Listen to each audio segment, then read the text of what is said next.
வானொலியில் நீங்கள் கேட்டு மகிழ்ந்த தென்கட்சி கோ சுவாமிநாதன் ஐயா அவர்களின் இன்றொரு தகவல் தொகுப்பினை கேட்டு மகிழுங்கள்.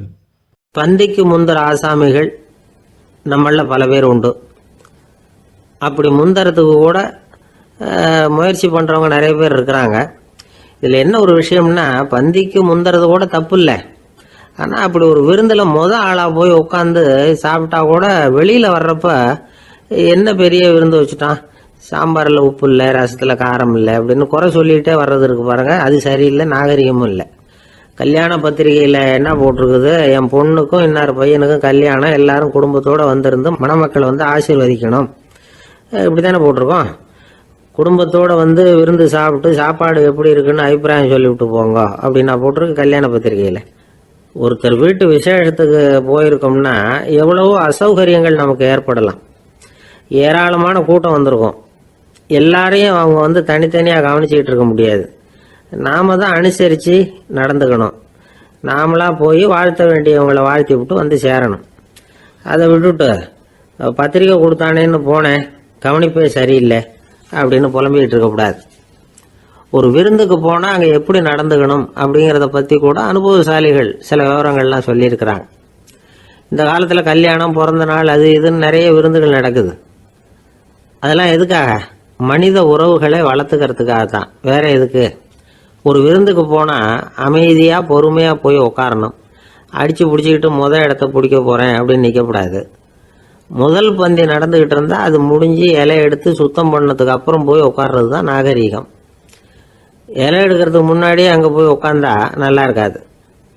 நீங்கள் சாப்பிட்டுட்டு உட்காந்துருக்கீங்களா, சாப்பிட்றதுக்கு உட்காந்துருக்கீங்களா, பார்க்குறவங்களுக்கு சந்தேகம் வந்துடும். அதே மாதிரி இலையில எல்லா ஐட்டமும் பரிமாறினதுக்கு அப்புறம் சாப்பிட ஆரம்பிக்கணும். ஒவ்வொரு ஐட்டமாக வைக்க வைக்க நாம் பாட்டுக்கு எடுத்து உள்ளே தள்ளிகிட்டே இருந்தோம்னா எதை வச்சோம் எதை வைக்கலன்னு பரிமாறினவரே குழம்பி போயிடுவார். ஏன்னா எப்போ பார்த்தாலும் இலை காலியாகவே இருக்கும். சாப்பிட்றப்போ உங்கள் சாப்பாட்டையே நீங்கள் கவனிக்கணும். அடுத்தவங்க இலையில் என்ன இருக்குது, பக்கத்தில் இருக்கிறவர் எதை அதிகமாக சாப்பிட்றார், இதெல்லாம் நமக்கு என்னத்துக்கு? எல்லாரும் சாப்பிட்டு முடிக்கிற வரைக்கும் பொறுமையாக இருக்கிறது தான் நல்லது. நீங்கள் மட்டும் திடீர்னு பாதியில் எழுந்திரிச்சு பக்கத்தில் இருக்கிறவங்களுக்கு சங்கடமாக இருக்குமேங்கிறதெல்லாம் யோசிக்காமல் நீங்கள் பாட்டு எழுந்திரிச்சு போகக்கூடாது. பக்கத்தில் உள்ளவங்க உங்களை எழுந்திரிக்க சொன்னால் எழுந்திரிச்சு போகலாம். விருந்துகளில் சாப்பாட்டை வீணாக்கிறதே ஒரு நாகரிகமாக போட்டுது. இந்த காலத்தில் சாப்பாட்டுக்கே கஷ்டப்பட்டுக்கிட்டு பல பேர் இந்த உலகத்தில் இருக்கிறப்போ சாப்பாட்டை வீணாக்கிறது எவ்வளோ பெரிய மோசங்கிறத நினச்சி பார்க்கணும். வேணுங்கிற அளவுக்கு கேட்டு வாங்கி சாப்பிட்றது தான் முறை. விருந்தில் இந்த பஃபே அப்படின்னு சொல்லி ஒரு முறை சொல்கிறாங்கல்ல, அதாவது உணவு வகைகளையெல்லாம் பொதுவாக ஒரு இடத்துல வச்சுடுறது, நமக்கு தேவையானதை நாமே எடுத்துகிட்டு ஒரு தட்டில் போட்டுக்கிட்டு சாப்பிட வேண்டியது.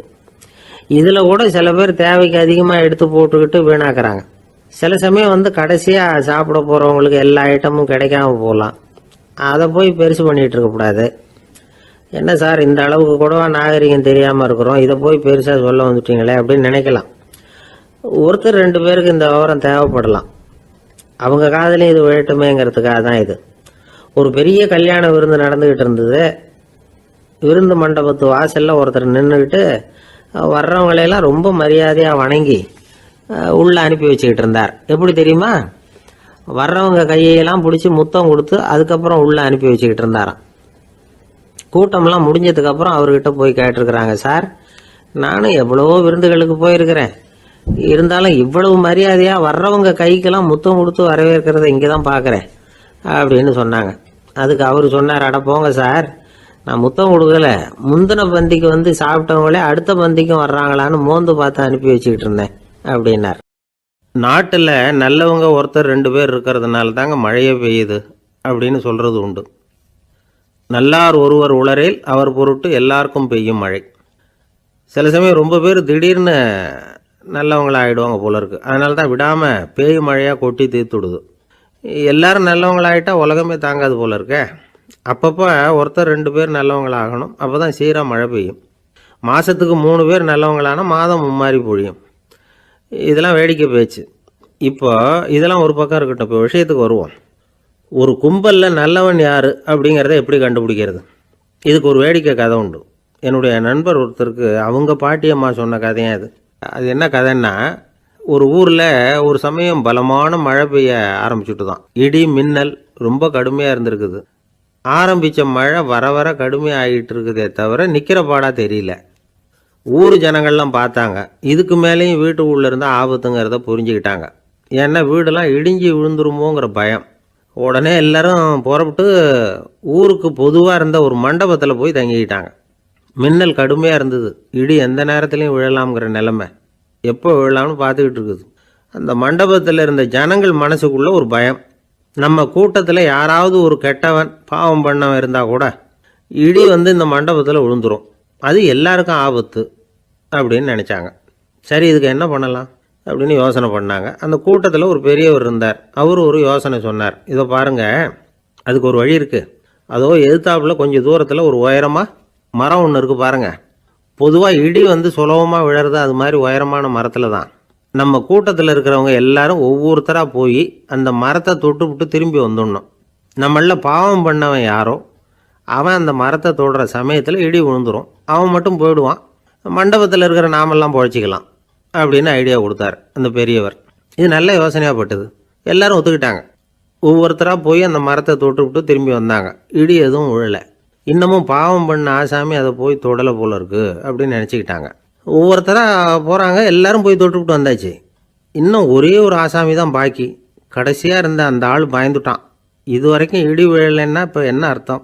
இப்போ நாம் தான் பாக்கி, நாம் தான் தப்பு பண்ண ஆள் போல் இருக்குது அப்படின்னு நினச்சிட்டான். அதனால் துணிச்சலாக போய் தொடுறதுக்கு பயந்தான், தயங்கிக்கிட்டே இருந்தான். இருந்தாலும் மற்றவங்கள்லாம் சும்மா இருப்பாங்களா? கட்டாயப்படுத்தி கழுத்தை பிடிச்சி தள்ளாத குறையா அவனை தள்ளி விட்டாங்க, போய் தொட்டுட்டு வாடான்னு. அவன் நடுங்கிட்டே போய் அந்த மரத்தை தொட்டான். அதே வினாடி ஒரு பயங்கரமான மின்னல் இடி விழுந்துட்டுது.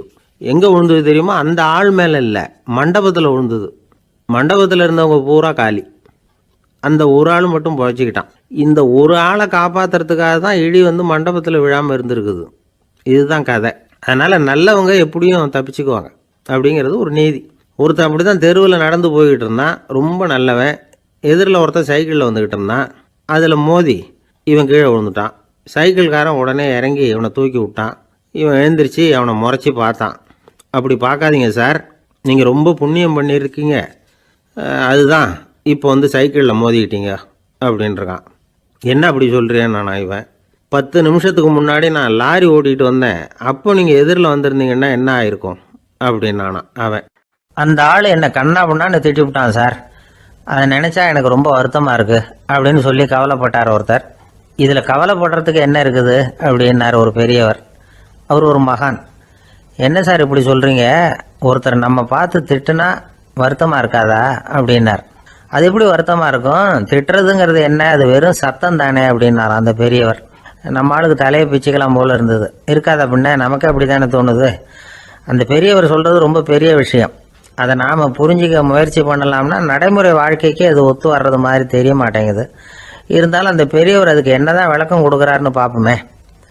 ஒரு ரயில் போயிட்டுருக்கு, அதில் ஒரு சாது போயிட்டுருக்கார். அந்த ரயில் அவர் ஹரித்வாரம் போயிட்டுருக்கார். அவர் ரயிலில் ஏகப்பட்ட கூட்டம். நம்ம ஊர் ரயில் கேட்க வேணும், டிக்கெட் வாங்கிட்டு கொஞ்சம் பேர், வாங்காத கொஞ்சம் பேர். அது என்னத்துக்கு அனாவசியமாக டிக்கெட் அப்படிங்கிற நினப்பில் பாதி பேர். இந்த கூட்டத்துக்கு மத்தியில் அந்த சாதுவும் போயிட்டுருக்கிறார். உட்கார்றதுக்காக இருந்த இடத்துல ஒரு ஆள் படுத்துருக்கிறான், கொஞ்சம் முரட்டு ஆசாமி. அவன் கால் பக்கத்தில் கொஞ்சோண்டு இடம் பாக்கி இருந்தது. அந்த இடத்துல இந்த சாது உட்காந்துருந்தார். மெதுவாக உட்காந்துக்கிட்டார் போய்.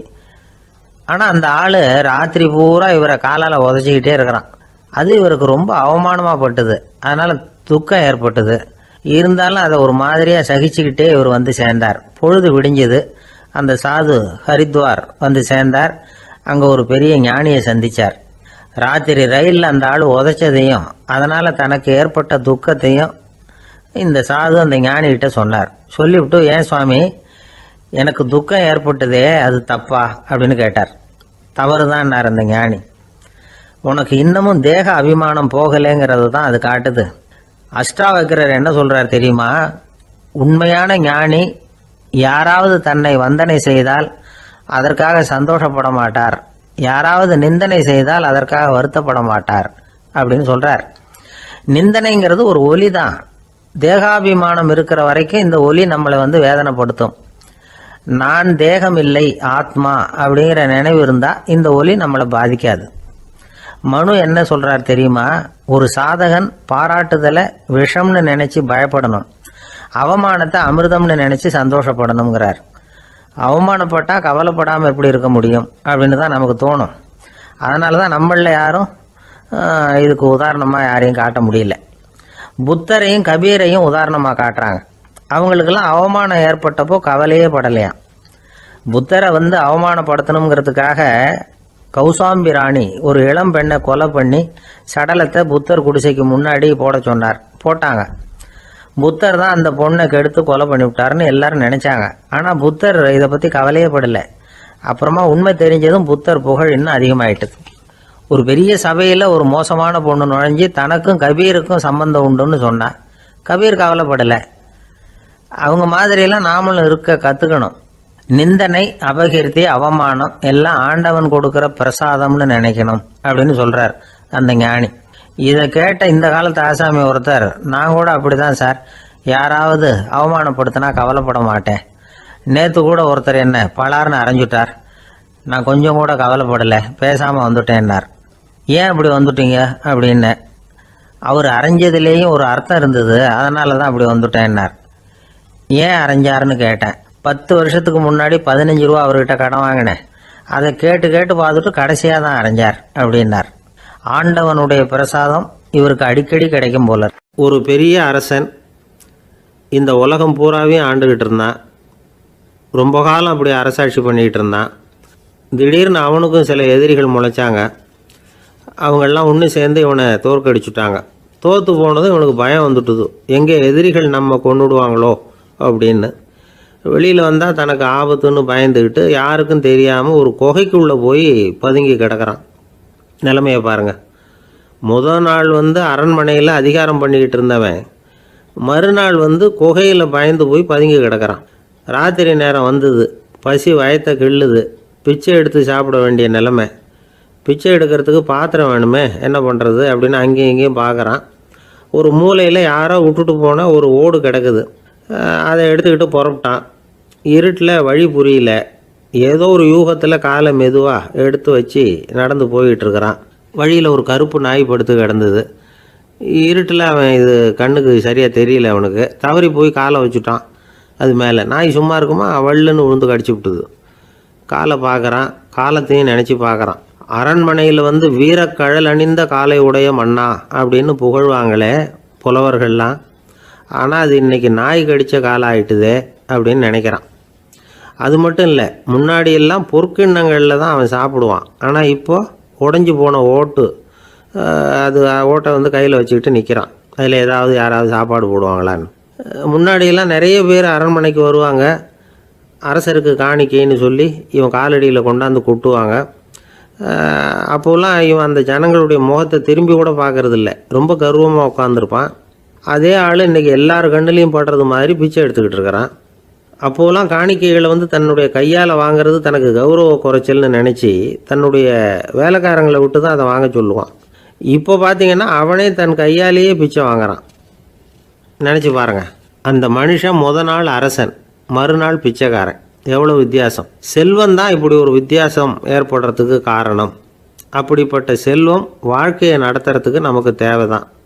ஆனால் அதையே நாம் அடைய வேண்டிய பயனாக நினைக்கிறோம் பாருங்கள், அதுதான் வேடிக்கை. இதை நம்மாழ்வார் அழகாக ஒரு பாசுரத்தில் சொல்கிறார்.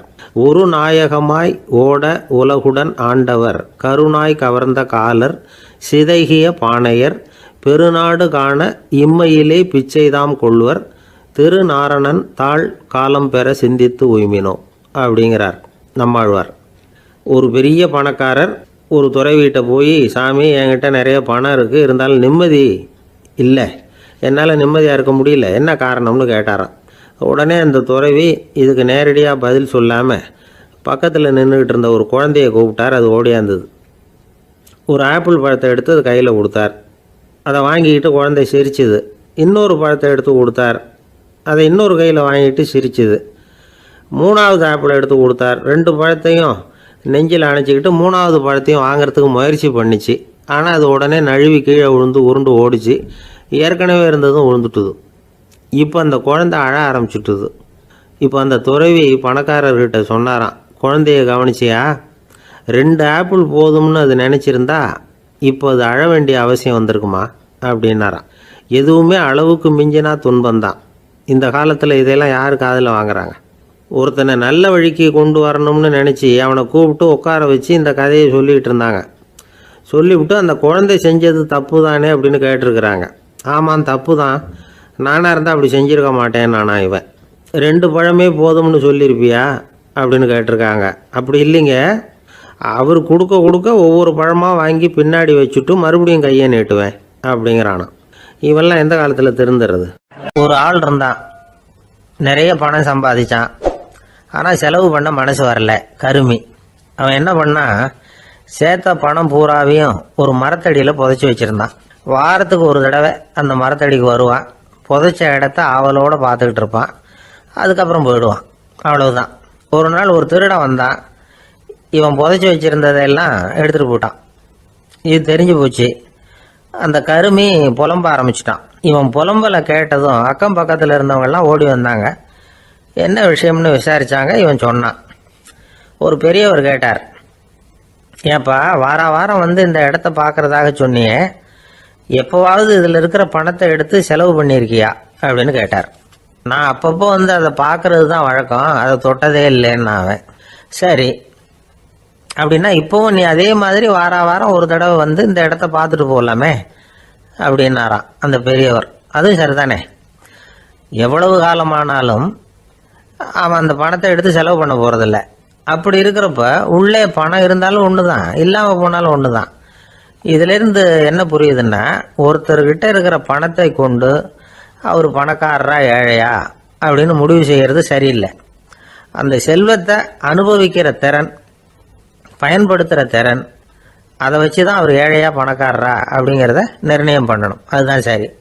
செலவு பண்ண தெரியாதவன் சேகரம் பண்ணிகிட்டே இருக்கிறதுனால என்ன பிரயோஜனம்? தலைமுடியே இல்லாதவன் தாராளமாக சீப்புகளை வாங்கி சேகரம் பண்ணுறது மாதிரி தானே இது. சில சமயம் செலவு பண்ண நாம் தயாராக இருந்தால் கூட அந்த செல்வம் நமக்கு பயன்படுறதில்ல. அரேபியாவில் ஒரு நகை வியாபாரி விலை உயர்ந்த முத்துக்களை எல்லாம் அவர் வச்சு வியாபாரம் பண்ணிகிட்டு இருந்தார். அவர் ஒரு சமயம் ஒரு பாலைவனம் வழியாக போயிட்டு இருக்கிறார் ஒட்டகத்தில். அப்போ திடீர்னு கடுமையான புயல் வீச ஆரம்பிச்சுட்டுது. திசை தவறி இவர் எங்கேயோ வந்துட்டார். கூட வந்தவங்களையும் காணலை, எங்கே போனாங்களோ தெரியல. இவர் ரொம்ப பயந்து போய் அங்கேயும் எங்கேயுமா அலைஞ்சு திரியிறார். வழியே தெரியல. பசி கடுமையாயிட்டுது. ஒட்டகத்து முதுகில் ஒரு மூட்டை இருந்தது. அதை பிரித்து பார்த்தார். உள்ளே ஏதாவது இருக்கான்னு தேடி பார்க்குறார். அது வரைக்கும் கண்ணில் தட்டுப்படாத அபூர்வமான ஒரு பை கண்ணில் பட்டுது. ஆஹா, அதில் ஏதாவது சாப்பிட்றதுக்கு இருக்கும் அப்படின்னு நினச்சி ஆவலாக அதை பிரித்து பார்க்குறார். அந்த பையில் விலை உயர்ந்த முத்துக்கள் நிறைய இருந்துதான். அப்போ தான் அவர் நினச்சாராம், விலை உயர்ந்த முத்துக்கள் கூட சாப்பிட்றதுக்கு உணவாக முடியாது அப்படிங்கிறத புரிஞ்சுக்கிட்டாராம். எந்த நேரத்தில் எது நமக்கு தேவையோ அது நமக்கு தாராளமாக கிடைக்கணும். அப்படி அது கிடைக்கிறதுக்கு நம்மக்கிட்ட இருக்கிற செல்வம் பயன்படணும். அது நமக்கும் பயன்படலாம், நம்ம மூலமாக அடுத்தவங்களுக்கும் பயன்படலாம். அதுதான் செல்வத்தின் பயன். ஒரு மரத்தடியில் ஒருத்தன் உட்காந்து அழுதுகிட்டு இருந்தான். அந்த பக்கமாக வந்த இன்னொருத்தன் ஏப்பா அழுதுகிட்டு இருக்கிறேன்னு கேட்டான். இந்த இடத்துல தான் பூமிக்கு அடியில் பணம் இருக்குது, புதைச்ச இடம் தெரியல, அதான் அழறேன் அப்படின்னா. நல்லா ஞாபகப்படுத்தி பாரு, எந்த இடத்துல புதைச்ச அப்படின்னு கேட்டான் இவன். அது எப்படி எனக்கு தெரியும், புதைச்சி வச்சிருக்கிறவன் நான் இல்லையே, எங்கள் எழுத்து வீட்டுக்காரன் அப்படின்னானா இவன். ஒரு நாள் ஒரு 10-15 பள்ளிக்கூடத்து பிள்ளைங்க தேடிட்டு வந்தாங்க. உங்களை பார்த்துட்டு தான் போகணும், அதுக்காக தான் வந்திருக்கோம்னாங்க. என்ன விஷயம்னு கேட்டோம். நாங்கள்லாம் கூடி ஒரு முடிவு பண்ணியிருக்கிறோம், அதை உங்கள்கிட்ட சொல்லணும் அப்படின்னாங்க. அதுவும் ஒரு வாண்டு பையன் அதை சொன்னான். என்ன முடிவு அது அப்படின்னு கேட்டோம் ரொம்ப ஆர்வமாக. அதை இப்போ சொல்ல மாட்டோம், எங்களுக்கு பிடிக்கிற மாதிரி ஏதாவது ஒரு தகவல் சொன்னால் அதுக்கப்புறம் நாங்கள் அதை சொல்கிறோம் அப்படின்னா அந்த வாண்டு பையன். சரி, சின்ன பையன்கிட்ட இன்றைக்கி வசமாக மாட்டிக்கிட்டோம் அப்படின்னு நினச்சிக்கிட்டு அவங்களுக்கு தகுந்த மாதிரி ஒரு கதை சொல்ல ஆரம்பித்தோம். அது என்ன கதைன்னா, ஒரு பெரிய காடு, அதில் பலவிதமான மிருகங்கள். அந்த காட்டுக்கு ஒரு சிங்கம் தான் ராஜா. எப்பவும் காட்டுக்கு அது தானே ராஜா. ஒரு பெரிய யானைக்கு இது பொறுக்கலை. என்ன இது, எப்போ பார்த்தாலும் இங்கே சிங்கத்துக்கே ராஜா பதவி கிடைக்கிது, நான்லாம் எவ்வளவு பலசாலியாக இருக்கிறேன், அப்படி இருந்தும் எனக்கு அந்த பதவி கிடைக்கலையே அப்படின்னு தனக்குள்ளே பொறுமிக்கிட்டே இருந்தது. ராஜா பதவியை நினச்சி ரொம்ப ஏக்கம், அதுக்கு பதவி மோகம். இந்த சமயம் பார்த்து ஒரு குள்ள நரி கூட்டம் அதை தேடிட்டு வந்தது. ஐயா பெரியவங்களே, நீங்கள் இந்த காட்டுக்கு ராஜாவாக இருக்க ஆசைப்படுறீங்க, அதில் ஒன்றும் தப்பு இல்லை. ஆனால் அதுக்கு முன்னாடி நீங்கள் எங்கள் கூட்டத்துக்கு கொஞ்ச நாள் தலைவராக இருங்க, அதாவது ராஜாவாக இருங்களேன், உங்களுக்கும் ஒரு ட்ரைனிங் கிடைச்சது மாதிரி இருக்கும் அப்படின்னு சொல்லியிருக்குது இந்த கூட்டம், குள்ளநெறி கூட்டம். இதை கேட்ட உடனே யானைக்கு ரொம்ப சந்தோஷம் தாங்கலை. அதுதான் எப்போன்னு பதவிக்காக காத்துக்கிட்டு இருக்குதே. இருந்தாலும் கொஞ்சம் பிகுவோட, சரி நீங்கள்லாம் இவ்வளோ தூரம் என்னை தேடிட்டு வந்து கேட்குறதுனால மறுக்க முடியல அப்படின்னு ரொம்ப ஏதோ அவளுக்கு சிரமப்பட்டு ஒத்துக்கிறது மாதிரி ஒத்துக்கிட்டது. ஏதோ உங்கள் ஆசைக்கு கட்டுப்படுறேன், கொஞ்ச நாள் உங்கள் கூட்டத்துக்கு ராஜாவாக இருக்கிறதுக்கு சம்மதிக்கிறேன் அப்படின்னுது. உடனே அந்த யானை ராஜ நட போட ஆரம்பிச்சிட்டுது. யானை சாதாரணமாக நடந்தாவே எப்படி இருக்குங்கிறது நமக்கு தெரியும். அதுவே ராஜ நடந்தால் எப்படி இருக்கும் கற்பனை பண்ணி பாருங்கள். யானை முன்னாடி கம்பீரமாக போய்கிட்டு இருக்குது, தலைவர் இல்லையா, அதனால் குள்ள நரிகள்லாம் ரொம்ப அடக்கமாக அது பின்னாடி அணிவகுத்து போயிட்டுருக்குது. ராஜா வாழ்க, மன்னர் வாழ்க அப்படின்னு கோஷம் வேறு. யானைக்கு தலைகால் புரியல, அவ்வளவு சந்தோஷம். அந்த யானைக்கு செருக்கு, ஆணவம் எல்லாம் ஏற்பட்டு போச்சு. அதுக்கப்புறம் அது தரையை பார்க்குமா, நிமிர்ந்து நடக்க ஆரம்பிச்சுட்டுது. தரையை பார்க்குறதே இல்லை. அப்படி போயிட்டுருக்கிறப்போ ஒரு சதுப்பு நிலத்தில் திடீர்னு காலை வச்சுட்டுது. அவ்வளோதான், கால் உள்ளே போயிட்டுது. இன்னொரு காலை எடுத்து வச்சுது, அதுவும் உள்ளே போயிட்டுது. அந்த 2 காலையும் எடுக்கிறதுக்காக அடுத்த 2 காலையும் அழுத்திச்சு, அதுவும் உள்ளே போக ஆரம்பிச்சுட்டுது. இப்போ 4 காலம் வசமாக சேத்துல அழுந்தி போச்சு, எடுக்க முடியல. குள்ள நரிகள்லாம் அதை சுற்றி சுற்றி வந்தது. சிலது சுற்றி நின்று டான்ஸ் ஆட ஆரம்பிச்சுட்டுது யானையை பார்த்துட்டு. இதை யானை பார்த்தது. என்ன இது தலைவர், நான் தவிச்சிக்கிட்டு இருக்கிறேன், தொண்டர்கள்லாம் சுற்றி நின்று வேடிக்கை பார்த்துக்கிட்டு இருக்கிறீங்க, டான்ஸ் ஆடுறீங்க அப்படின்னு கேட்டுதான். தொண்டர்களே, தலைவர் நான் தவிச்சிக்கிட்டு இருக்கிறது உங்களுக்கு தெரியலையா? இப்போ உடனே உங்கள் தலைவரை காப்பாற்ற வேண்டியது உங்கள் கடமை இல்லையா அப்படின்னு கத்துச்சான் அந்த யானை. குள்ள நரிகளில் ஒன்று முன்னாடி நின்று அந்த யானையை பார்த்து தான், தலைவரே, எங்களுக்கு ரொம்ப நாளாக ஒரு ஆசை, அந்த ஆசையை நிறைவேற்றிக்கிறதுக்காக தான் உங்களை எங்கள் தலைவராக ஏற்றுக்கிறோம்னு சொன்னோம் அப்படின்னு தான். என்ன ஆசைன்னு கேட்டிருக்கு யானை. யானை கறி சாப்பிட்டு பார்க்கணுங்கிறது எங்களுக்கு ரொம்ப நாளாக ஆசை, அது இன்றைக்கி தான் நிறைவேற போகுது அப்படின்னு தான் அந்த நரி. இதை கேட்ட உடனே அந்த யானை அப்படியே மூர்ச்சி ஆகிட்டு தான். நரிகள்லாம் அது மேலே ஏறி குதற ஆரம்பிச்சுட்டு தான். பதவி மேலே இருந்த பேராசை அந்த பலசாலியான யானையையே மாட்டி விட்டுட்டுது பார்த்தீங்களா அப்படின்னு சொல்லி முடித்தோம் இந்த கதையை அந்த சின்ன பிள்ளைங்கக்கிட்ட. சரிங்க, இப்போ நாங்கள் உங்களை தேடி வந்த விஷயம் என்னங்கிறத சொல்லவா அப்படின்னா ஒரு வாண்டு பையன். சீக்கிரம் சொல்லு தம்பி, சஸ்பென்ஸ் தாங்கலை அப்படின்னோம். அவன் மெதுவாக எங்களை பார்த்து சொல்கிறான், எங்களுக்கு கொஞ்ச நாள் நீங்கள் தலைவராக இருந்தால் தேவையில்லை அப்படின்னா. ஒரு பல்கலைக்கழகம், அங்கே ஒரு இலக்கிய பேராசிரியர், அவர் பாடம் நடத்திக்கிட்டு இருந்தார். ராபர்ட் ப்ரௌனிங் எழுதிய கவிதைகளை பற்றி சொல்லிகிட்டு இருக்கிறார். மாணவர்களும் ரொம்ப அக்கறையாக அதை கேட்டுக்கிட்டு இருக்கிறாங்க. ஒரு குறிப்பிட்ட கவிதையை பற்றி சொல்லும் பொழுது அந்த பேராசிரியருக்கே ஒரு சந்தேகம், அதாவது அந்த கவிதையின் சரியான அர்த்தம் என்னங்கிறதுல சந்தேகம். பேராசிரியர் யோசனை பண்ணார், அந்த கவிதையை முழுசாக புரிஞ்சிக்க முடியல. அதனால் மாணவர்களை பார்த்து சொன்னார், மாணவர்களே, ஒரு நாள் பொறுத்துங்க, இந்த கவிதையை எழுதின கவிஞர் எங்கள் வீட்டுக்கு பக்கத்தில் தான் இருக்கிறார். இன்னைக்கு சாயந்தரம் நான் அவரை நேரிலேயே போய் பார்க்குறேன், பார்த்து இதுக்கு என்னங்க அர்த்தம்னு கேட்டுக்கிட்டு வந்துடுறேன், அதுக்கப்புறம் உங்ககிட்ட சொல்கிறேன் அப்படின்னாராம். அன்னைக்கு சாயந்தரமே அந்த பேராசிரியர் கவிஞரை தேடிக்கிட்டு போயிட்டார். கவிஞர் அவங்க வீட்டில் அவர் பாட்டு உட்காந்துருந்தாராம். இவர் போய் அவர் முன்னாடி உட்காந்தார். அப்புறம் கேட்டார், ஐயா, அந்த கவிதையின் முழு பொருள் என்னன்னு தெரிஞ்சுட்டு போகிறதுக்காக வந்திருக்கிறேன் அப்படின்னாராம். எந்த கவிதை அப்படின்னாராம் அவர். இவர் அந்த கவிதையை சொல்லியிருக்கார். கவிஞர் கொஞ்சம் யோசனை பண்ணிவிட்டு அப்புறம் சொன்னாராம், பேராசிரியரே, நீங்கள் கொஞ்சம் தாமதமாக வந்துட்டீங்கன்னாராம். இவருக்கு ஒன்றும் புரியல. நீங்கள் என்ன சொல்கிறீங்க, நான் தாமதமாக வந்துட்டேன்னா? நீங்கள் தான் உயிரோடு இருக்கிறீங்களே, அப்படி இருக்கும்பொழுது நான் தாமதமாக வந்துட்டேன்னா அது எப்படி அப்படின்னு இவர் குழம்பி இருக்கிறார். இப்போ கவிஞர் சொன்னாராம், ஐயா, நான் உயிரோடு இருக்கிறேன்னா இல்லையாங்கிறது முக்கியம் இல்லை, நான் அந்த கவிதை வரிகளை எழுதினப்போ 2 பேருக்கு அதோட அர்த்தம் தெரிஞ்சிருந்தது, இப்போ ஒரே ஒருத்தருக்கு தான் அதோட அர்த்தம் தெரியும் அப்படின்னாராம். பேராசிரியர் யோசனை பண்ணியிருக்கார். அப்படின்னா அந்த ஒருத்தர் கவிஞர் ராபர்ட் ப்ரௌனிங்கை தவிர வேற யாராக இருக்க முடியும்?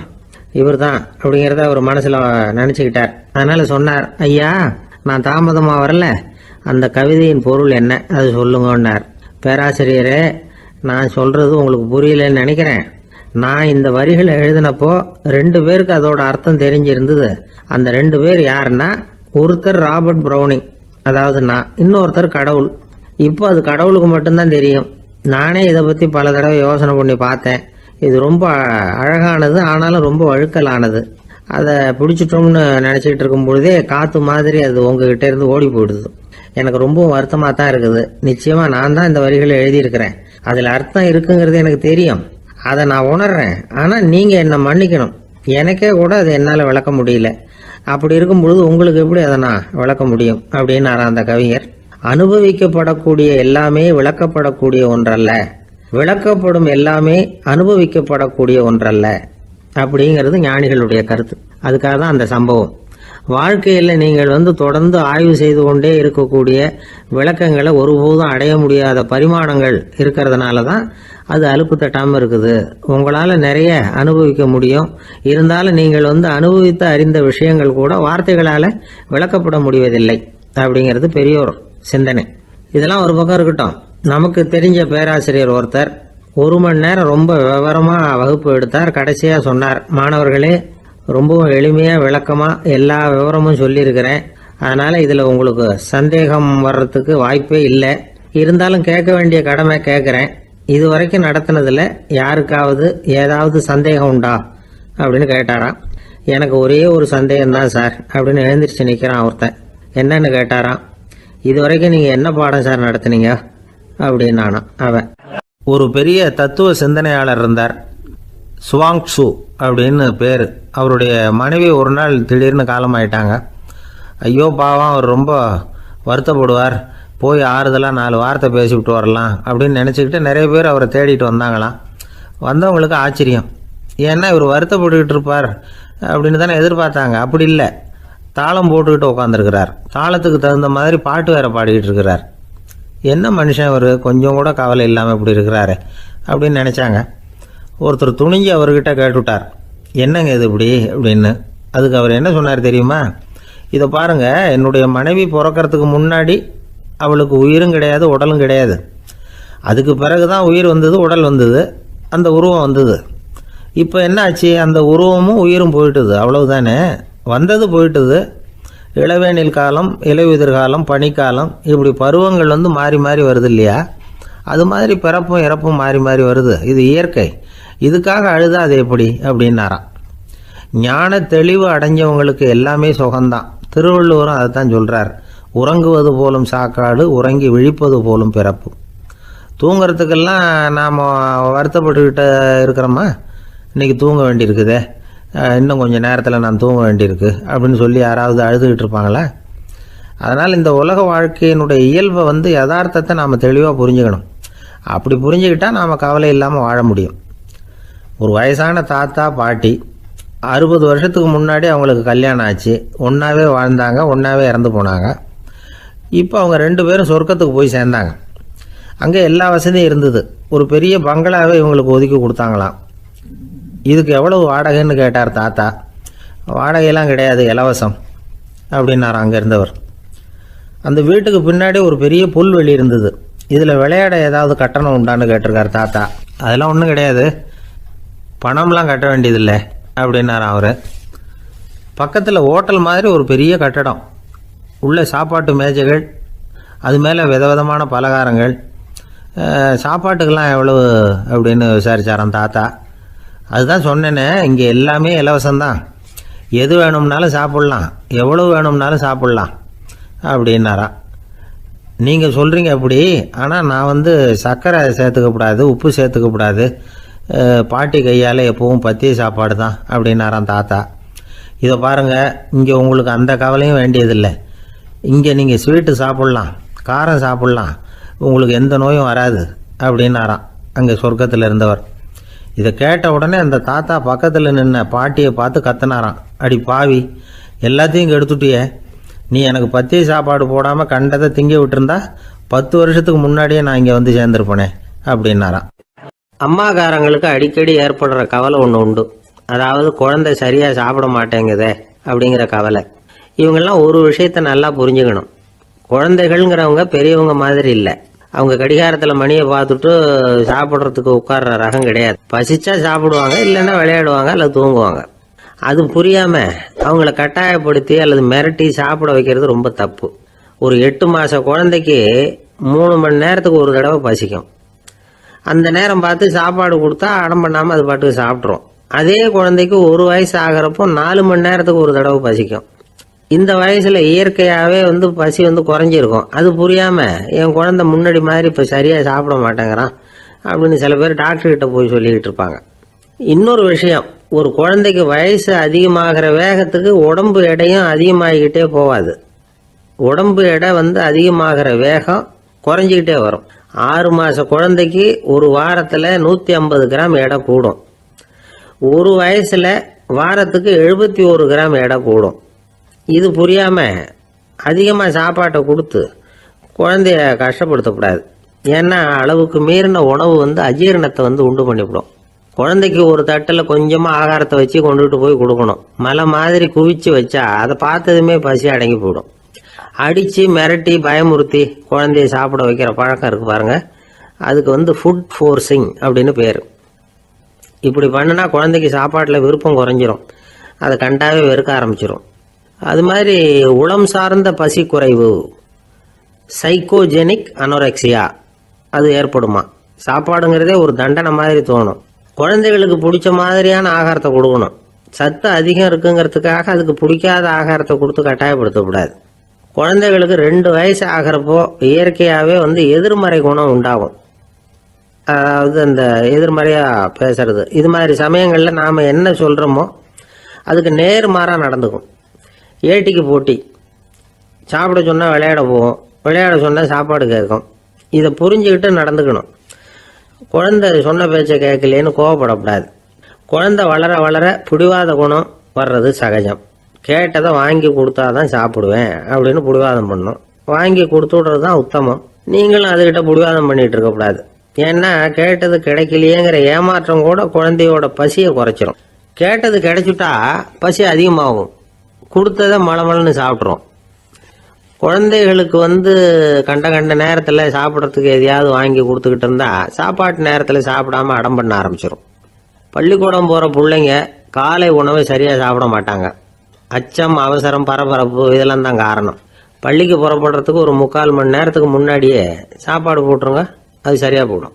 படிக்கிற குழந்தைகள் உடல் சோர்வு, மனச்சோர்வு இது காரணமாக கூட சாப்பிட மறுக்கிறது உண்டு.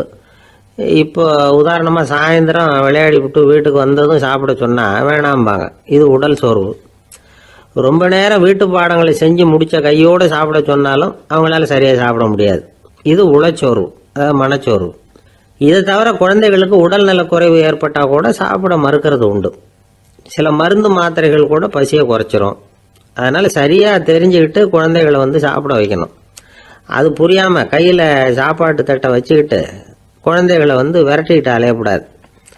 ஒரு சின்ன பையன் சொன்னான், எங்கள் அம்மா சாப்பாடு போடுறது தெரிஞ்சால் நான் உடனே வீட்டை விட்டு வெளியில் ஓடி போடுவேன் அப்படின்னா. ஏன் அப்படி பண்ணுறேன்னு கேட்டோம். எங்கள் அப்பா கூட அது மாதிரி தான் சார் பண்ணுவார் அப்படிங்கிறான்.